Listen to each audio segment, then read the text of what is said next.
Сәлеметсіздер ме балалар? Бүгін біз жаратылыстану сабағынан өзіңді тексер тапсырмасын орындайтын боламыз. Бірінші сұрақ: жануарлардың өсімдіктен негізгі айырмашылығы қандай? Жауабы: екінші жауап: жорғалауы және жүруі. Себебі өсімдіктер бір орында қозғалмай тұрады, олар тамыр арқылы қоректенеді, ал жануарлар жүреді, біреуі жүзеді, біреуі жүгіреді деген секілді. Яғни олардың екеуінің айырмашылығы қозғалу бағытында екен, яғни қозғалысында.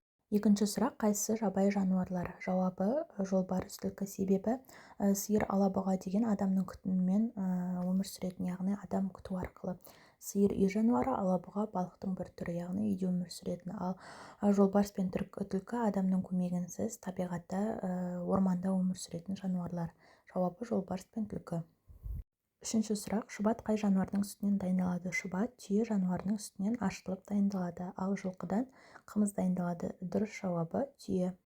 Аю қыста көп нүкте берілген екен. Аю қыста не істеді? Аю қыста ұйқыға кетеді, себебі аюға қыста азықтауы қиын болады, энергиясын үнемдейді.